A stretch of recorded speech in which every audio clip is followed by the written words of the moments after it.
I just checked the Guinness Book of World Records, and unfortunately for us, the Micro Four Thirds sensor placed first in just smallest loser. It's like when a pig gives birth to a litter of piglets, and then there's a really small one, and they're like, should we just kill it?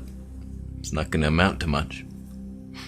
But Panasonic has surprised us once again. I just made a major camera decision, and I had the option. I could have went full frame. I thought I debated it, but I want to talk today why why I chose to stick with Micro Four Thirds, even though there were greener hills on the other side.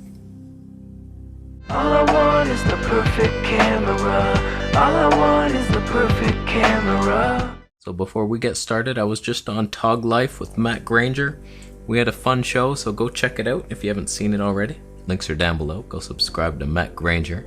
Matt is unfortunately a photographer, and it's a little embarrassing to be near him in crowded areas. I woke up at 3 a.m. to get the sunset, and it's cloudy. Yeah, I knew it. Loser. So let's face it, I still have full frame envy. Nothing has changed. But I decided to stick with the Panasonic. There's just some things that full frame cameras aren't willing to do for me. So we had to go this route until full frame makers wisen up. So maybe they'll get there one day. So you are witnessing the glorious Panasonic GH5S on its lowest setting possible. 1080p, 20 megabits per second. I was doing the 10-bit 822.427 mixed HL7. I was doing that, and it was big files, big file sizes. I don't think we even see a difference, do we? No, we don't. But there's not a lot of full-frame cameras giving us 10-bit 422 output, are they? What's that? There's 3? Canon, Nikon, and Panasonic all day. It's not even a good feature to have. I don't like it, personally. I shut it off. I turned it off. I minus firmware updated myself. This camera was given to me to choose from. It was in a list of cameras to choose from Marcus Picks. Links are down below. Thank you so much, Marcus. I want to keep plugging the guy. He's so generous. So he gave me a list of cameras to choose from. I could have chose the full frame cameras. He had a couple. They weren't current generation full frame. If there was a Sony a7 III in there, I might have been singing a different song today. But there was the a7S II, a7R2, I think that was it for the full frame, and the RX1R2. So we had 3 full frame options. Zeiss Batis 25mm f2. I could have taken it. Here's why I didn't. First reason, everybody wants full frame for low light. Get a fucking light bulb, you fucking dickhead. I'm at ISO 160 and everything here is clipping. Like what low light do you need in your life? Where do you film? Are you taking prisoners into your basement and vlogging it? Just get some lighting on the ceiling or something. It's cheap. Home Depot, $4.99. I'm sure your prisoners would appreciate if you got the daylight bulbs as well, so think of your prisoners. The reality is, for a while, I wasn't even going to get a light. I was forced into this light. I was using the window as my light, and I was like, alright, this is fine. I don't need it. I like the minimal setup. I'm a minimalist at heart. And then somebody offered this light. I was like, okay, I'll take a look at it. I might not use it. As soon as I did, though, the glory. It's warm, it's beautiful. I love it. Thank you. Old Man Dan. Sorry for ignoring all your emails. He offered to take me out with his son and get some drone footage, and I kind of wanted to do it because I always wanted to fake an alien abduction with a drone following me. It's like, oh my god. Could have been fun, but I'm too antisocial, so I'm sorry, my friend. So basically, low light doesn't matter that much. In fact, like all the benefits of low light that a full frame offers over a Micro Four Thirds sensor matters in the worst lighting possible, where your shot isn't even going to look good anyway. Nobody shoots at ISO 51,000. It's like, who cares if it looks a little better? You're still going to be washed out, grainy, a little bit, smooth, weirdness, smooth weirdness, you want that on your face? You don't. And now that we have the GH5S, let's just ISO up our lives a little bit, shall we? 1600, 3200. See, I'm already clipping on my arm. Does that look good? Of course it doesn't. What the hell's up with the colors? Shit's getting real. Like this? You needed this? You needed this in your life? 6400? I can't even get darker. Let's aperture. Oh, that goes against all my rules. Oh god, we're at f3.5. Oh, what a loser. Oh, I'm so sorry, f4. Oh god. ISO 25,000. f4. Oh no. f7. Oh, f8. Oh, this is getting... Oh god, that is gruesome. There, we're at 51,000. Still clipping. f10. F10. Just turn a light on, you dickhead. No, the light doesn't work. Oh, look at us effing up. We're effing up. In the good way, not the bad way. Like a disappointed parent and her child effing up by not staying in school. You don't learn anything in school. Ditch it. Go start a YouTube channel. F college. So in my opinion, especially with the GH5S, it's plenty good enough in low light. It's not even a micro four thirds sensor. It's 1.8 times crop. That's almost aps-c. We're halfway between micro loser and AP shithead. Just meet in the middle, make a sandwich, you know what I mean? And that's kind of exciting for all the lenses. This would have been a 24mm lens, but now it's a like 21.5 lens. And it would have been f2.8 equivalent blurry background wise, but we're at like f2.4. That's almost good enough, which it's not. Which brings us to our next segment. The blurry background. Is that blurry enough? No, it's not, obviously. I can see things. It's bullshit. Let's be real with ourselves. When I look back there, I'm depressed. I see disappointment in myself. It's not blurry enough. It's not magical enough. Unless I get closer. Did it? It's not gonna... We can do it. There we are. It's still not good enough for me. Yes, it's a problem. I've tried the glorious 35mm f1.8s on the Canon RP and the Nikon Z6, and I was blown away. It's 3D separation. I'm in another dimension when I film myself. It's like there's me, and then the matrix back there, which I escaped from. In a full-frame camera. I can't do that here. I have to live in the matrix. It's bullshit. Sure, if you're outside, then you kind of want to show the background. If you're in a park, you get a little blurry background, but keep it a little intriguing back there. You see some stuff like, oh, look at the trees. Wow, he's in nature. He's so healthy. But in here, you kind of want to blur out some of this shit. I'm in my mom's living room. That's her couch. I wouldn't mind if you didn't know that. So, blur it out. I can't do that. f1.4 on a Micro Four loser is not enough. Now, would I have bought this camera with my own money if it wasn't offered to me for free instead of buying a full frame camera?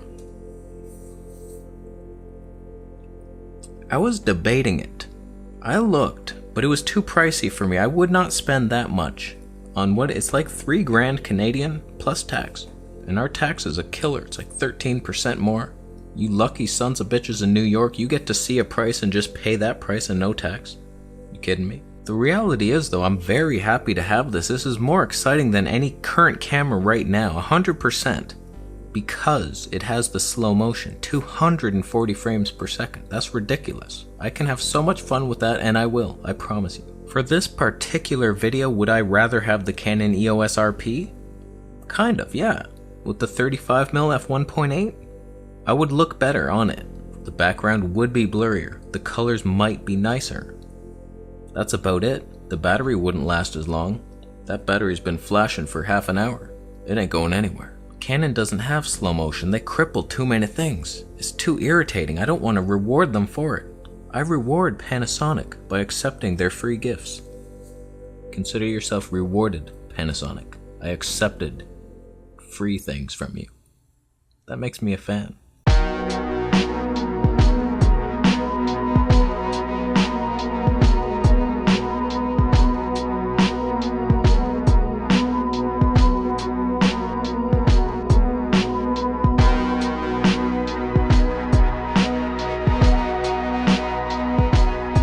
reality is Canon EOS R, better autofocus, but I 100% guarantee you, if I filmed this on the EOS R, there would be at least some movement, some awkward shit. At least I can lock it off here. You got your little remote life hack, and it autofocuses just great if you press it. It takes a while, and I often shut the video off while I do that, but whatever. It's what you gotta do when you're a Panasonic fanboy. So technically you should be manually focusing this kind of shot anyways. It was just too much of a pain in the ass with a 50mm lens. That thing was too far away. I couldn't see if I was in focus. I couldn't automatically do it with techniques like this. It's like I had to do it manually from a distance. So that sucked. But doing it like this is no problem. I can technically tap on my face. I'll tap on the lamp. I can reach this shit from here. That's easy. Oh, that's my cheek. No longer are we on the eye. Not that it matters, because the depth of field is fucking this far. You Panasonic piece of shit. But really, Canon is the only one that was tempting to me because they have the flippy screen. Nobody else had it. And using the external monitor, they don't tell you that you're even recording. It's too annoying. I would like to know. I can see a flashing thing. Oh, we're good? I'm not talking to thin air? Thank you. So the GH5S has everything I need on its own right here. I can use it, fine. It's no clutter anywhere. I don't need the monitor. I don't need external weird shit, cables. If I had the Sony a7 III, I'd have to hook it up to a phone or the monitor, and I still wouldn't be able to see if I was recording. I could see it if on the phone, but then you're draining that battery faster and my phone dies. That's not. Why do you want my phone to die? You necromancer. Same thing with the Nikon Z6. Yeah, it would look better, but I would have no idea what's going on if I'm in frame. Am I in focus? You can't trust Nikon autofocus fully. You give them $100, expect 80 back, maybe, if you're lucky. They would buy candies and shit. Candy bears. Those little Coke bottle chewy things. I like those. I like the green frogs. They're white on one side and green on the other. You know what I mean? So the reality is, ease of use is winning me over, and that slow motion is exciting. Tapping to focus, everything I need right here in one little package. No, I cannot go for a walk with it. There's no stabilization, and I'm not buying a stabilized lens because they're even slower. f2.8, give me a break right now.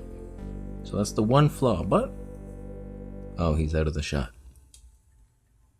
That was supposed to be in the shot the whole time. I had a light pointing at it. I set that. It took me 3 hours to set up. It wasn't even in the shot. Just goddamn it. Can we vlog with it? As long as you don't move too much. Should be... Oh, I felt the shake there. We're at F4. That should be illegal. Should be illegal. I clipped the highlights. Can we walk? Zero stabilization? Is the lens so wide that we can do it? And I can focus with my stupid thing. So the real reason I didn't accept that Zeiss Batis and buy the Sony a7 III was because this was a complete system. I knew I'd be happy with it now, happy enough. And then I could wait, because there is no perfect full frame camera right now. There isn't, it doesn't exist. So we wait. I didn't want to buy into Sony. I might have wanted Nikon.